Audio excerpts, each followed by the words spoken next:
ሰላም ጤና ይስጥልኝ ክቡራትና ክቡራን የመከላከያ ሰራዊት ዩቲዩብ ቻናል ተከታታዮቻችን፣ የመከላከያ ኦንላይን ሚዲያ የሳምንቱን አበይት ዜናዎችን እንደሚከተለው እናቀርባለን። አብራችሁ ቆዩ። በአምባሳደር ጀነራል ባጫ ደበሌ የተጻፈው የጸረ ሽምቅ ውጊያ ጥበብ መጽሐፍ የተመረቀው በዚህ በተጠናቀቀው ሳምንት ነው።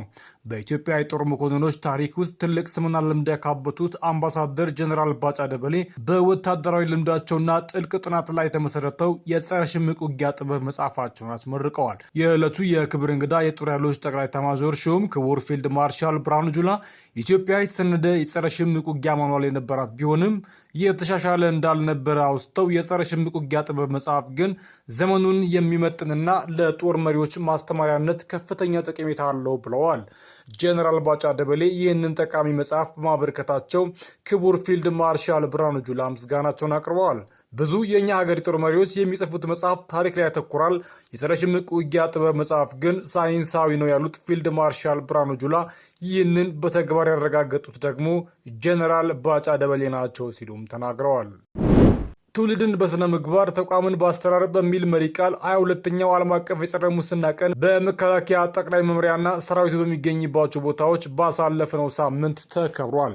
በዝግጅቱ ላይ በክብር እንግድነት የተገኙት የመከላከያ ሚኒስትር ክብርት ኢንጂነር አይሻ መሐመድ ሰራዊታችን የህግ አስከባሪነት የመጨረሻ ደረጃ ወካይ በመሆኑ ሙስናን በቆራጥነት በመጋፈጥ አርአያ ሆኖ መገኘት ይገባዋል ሲሉም ተናግረዋል። ቀኑን ስናከብር የቀኑን ጥልቅ ዓላማ በማንገብ በታማኝነት በተጠያቂነትና ለአገራችንም ያለንን የማይናወጥ ቁርጠኝነት ዳግም የምናረጋግጥበት መሆን እንደሚገባው ያሳሰቡት ሚኒስትሯ የአንድ ሀገር እውነተኛ ጥንካሬ የሚለካው በዳር ድንበሯ ደህንነትና ባላት ወታደራዊ አቅም ብቻ ሳይሆን ዜጎች በሚያከብሯቸውና በሚጠብቋቸው የታማኝነት የአቀኝነትና የሞራል ልዕልና መሆኑን ፈጽሞ መዘንጋት እንደሌለበት አጽንኦት ሰጥተዋል። ባሳለፍነው ሳምንት ዓለም አቀፍ የህፃናት ቀን ህፃናትን በመንከባከብ የተሻለ ነገን እንፍጠር በሚል መሪ ቃል በመከላከያ ደረጃ ሲከበር በክብር እንግድነት በመገኘት ለመከላከያ ጤናና መምሪያ የቁሳቁስ ድጋፍ ያበረከቱት የሴቶችና ማህበራዊ ጉዳይ ሚኒስትር ዶክተር ኤርጎጌ ተስፋዬ ናቸው። ሴቶችና ህጻናትን መጠበቅና መንከባከብ ቅድሚያ ሰጥተን የምንሰራ ዋነኛ ተግባራችን በመሆኑ የጥቃት ምንጭ የሚባሉትን ሁሉ ከስራቸው ለማድረግ ሁሉም የማህበረሰብ ክፍል ከጎናችን ሊሆን ይገባል ሲሉም ተናግረዋል። ጥቃትን የማይታገስ ማህበረሰብ የታለ ካልን በግንባር ቀደምትነት የምንጠቅሰው ጀግናው የመከላከያ ሰራዊታችንን ነው ያሉት ዶክተር ኤርጎጌ ይህንን በሀገር ደረጃ ለማሳደግ እየሰራን እንገኛለን ሲሉም ተናግረዋል።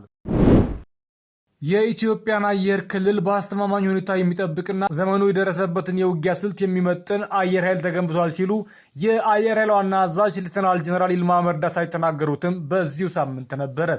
አየር ኃይል ኢትዮጵያ ከገነባቻቸው ዘመናዊ ስመገናናና ረጅም ታሪክ ካላቸው ተቋማት ውስጥ አንዱ መሆኑን አውስተው በታሪክ በሀገራችን ኢትዮጵያ ላይ የተከሰቱ አደጋዎችን መስዋዕትነት በመክፈል መቀልበስ የቻለ ተቋም እንደሆነም አስገንዝበዋል። የኢትዮጵያ አንድነትና ነጻነት ምልክት የሆነው አየር ኃይል የተቃጡ ወረራዎችን ከመቀልበስ አንጻር አይተኬ ሚና መውጣቱን አስታውሰው በ2022 ዓ.ም ከአፍሪካ ቀዳሚ ከሆኑ የሶስት ሀገራት አየር ኃይል ተርታ ለመሰለፍ በአየር ኃይል እቅድ ተይዞ በትኩረት የተሰራ እንደሚገኝም አስረድተዋል። የሰሜን ምዕራብ እዝ ዋና አዛዥ ሌተናል ጀነራል ብርሃኑ በቀለ ከማዕከላዊ ጎንደር፣ ሰሜን ጎንደር፣ ምዕራብ ጎንደር፣ ከወልቃይት ሰቲት ሁመራና ከጎንደር ከተማ ከፍተኛና መካከለኛ አመራሮች እንዲሁም የእዙ ከፍተኛ አመራሮች በተገኙበት በጎንደር ከተማ በቀጠናዊ አሁናዊ ሁኔታ ላይ የተወያዩትም ባሳለፍነው ሳምንት ነው።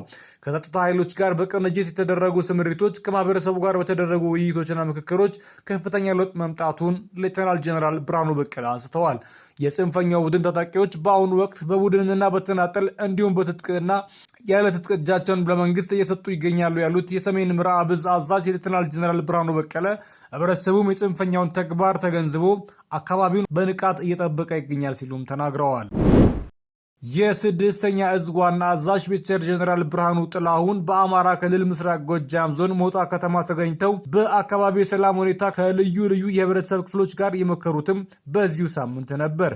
ያለ ሰላም ልማትና እድገት ቀርቶ ውሎ እንኳን መግባት አይታሰብም ያሉት የሜጀር ጀነራል ብርሃኑ ጥላሁን ሰላምን ለማረጋገጥ የሃይማኖት አባቶችና የሀገር ሽማግሌዎች ሚና የጎላ ስለሆነ ጥፋተኞችን በመምከርና እየተከተሉት ያለው መንገድ የተሳሳተ መሆኑን በማስረዳት ኃላፊነታቸውን እንዲወጡ ማስገንዘብ አስገንዝበዋል። ሜጀር ጀነራል ብርሃኑ ጥላሁን የአካባቢው ማህበረሰብ ለሰላም ያለውን ጽኑ ፍላጎት አመስግነው በቀጣይም ከሰራዊቱ ጋር እጅና ጓንት በመሆን አጋርነታቸውን አጠናክረው እንዲቀጥሉም ጠይቀዋል። ክብራትና ክብራን የሳምንቱ አበይት ዜናዎች ምን ይመስሉ ነበር? አዳዲስና ወቅታዊ ወታደራዊ ዜናዎች እንዲደርሳችሁ የመከላከያ ሰራዊትን ዩቲዩብ ቻናል ላይክ፣ ሰብስክራይብ በማድረግ ቤተሰብ እንድትሆኑ እንጋብዛለን። ሰላም